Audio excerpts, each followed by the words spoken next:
1er décembre 2012. Un gène modifié est apparu dans le corps d'un civil. Il a donné naissance au premier zombie. Le virus s'est propagé par le biais de morsures. En moins de 24 heures, 75% de la population de Carcand a été contaminée. C'était l'apocalypse. Mon coéquipier Max et moi, Submox, étions 2 soldats partis en voyage dans cette ville. Mais lorsque nous avons tenté de fuir, il était déjà trop tard.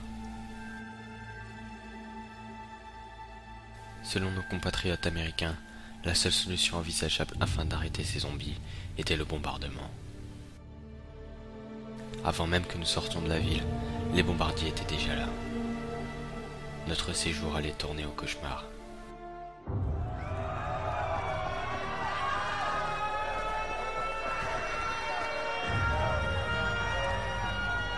On n'a plus le temps, faut se mettre à couvert. Dans cette maison. Bouge-toi.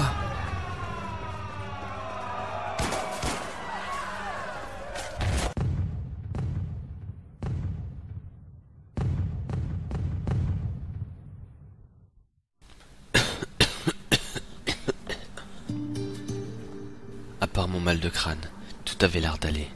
Je possédais encore mon arme, même s'il ne me restait que 7 munitions. Mais surtout, j'étais en un seul morceau. J'avais toujours mes bras, mes jambes, ainsi que ma grosse J'étais en vie, c'était le plus important.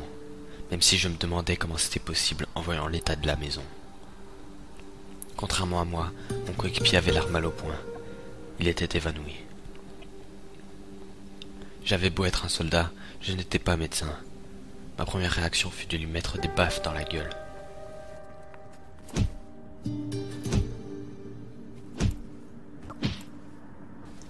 Je lui ai défoncé la mâchoire, mais ça a fonctionné. Il avait l'air choqué et ne savait plus ce qu'il s'était passé.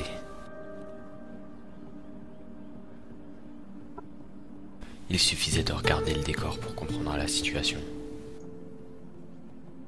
C'était une ville fantôme. Tout était détruit. Les bâtiments étaient tous endommagés. Les zombies avaient dû passer un sale quart d'heure. Mais nous ne pouvions pas être sûrs qu'ils soient tous morts. C'est pourquoi je gardais toujours mon 44 Magnum en main.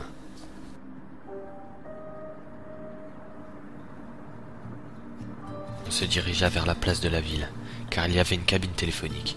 Même si nous avions peu de chance qu'elle n'ait pas été détruite, ça pouvait nous permettre d'appeler des renforts. On allait en avoir grandement besoin.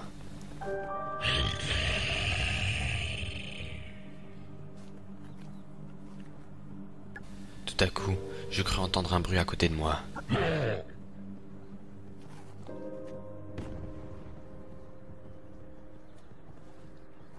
Ça devait sûrement être un chat, ou alors mon imagination. Ou peut-être un zombie, putain. J'avais pas pensé à ça.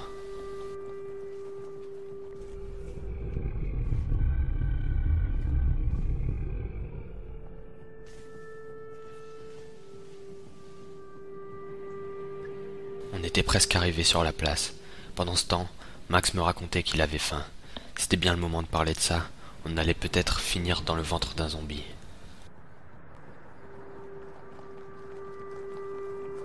À notre grande surprise, la cabine téléphonique était toujours intacte.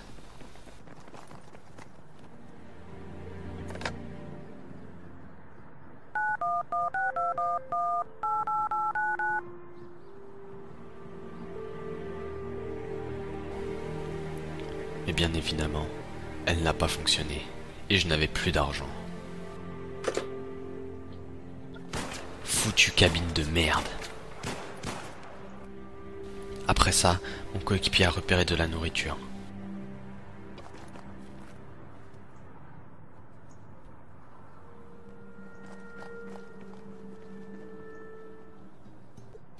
Je lui ai demandé qu'il se dépêche. Je comptais pas rester ici plus longtemps. Mais on allait avoir un petit contretemps.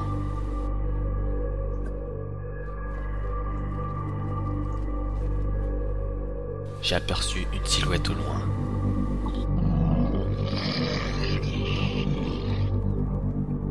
Ça avait tout l'air d'un zombie. On s'est caché dans une crevasse. Il valait mieux l'éviter que l'affronter.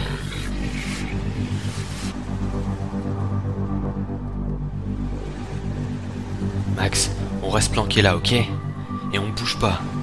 Oh putain, il se rapproche. Ok. Il nous a peut-être pas vus. Il veut juste aller bouffer. Oh putain.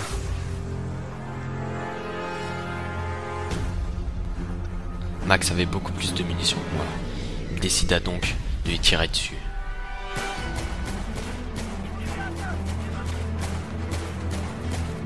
Ces balles avaient l'air inefficaces.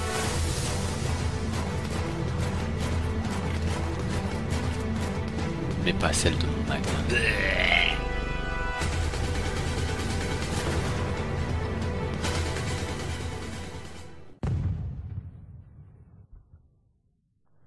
Il était mort. Mais tous les tirs de Max avaient alerté d'autres zombies.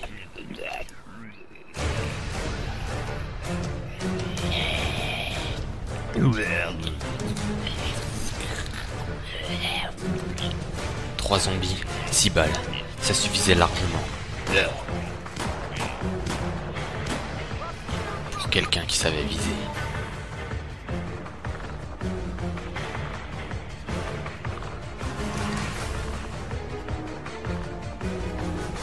Ils ne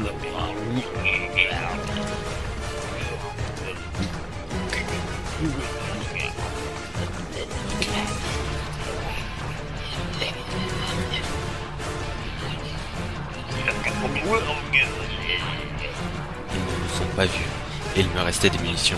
C'était ma chance.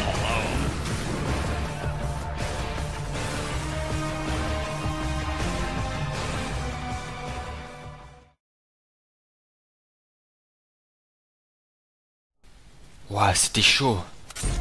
Oh mon dieu. Max? Putain d'enfoiré de zombie. Merde, plus de balles. 7 munitions. J'avais 17 munitions. Ah! Il est mort maintenant. Je te vengerai, mec. Oh putain.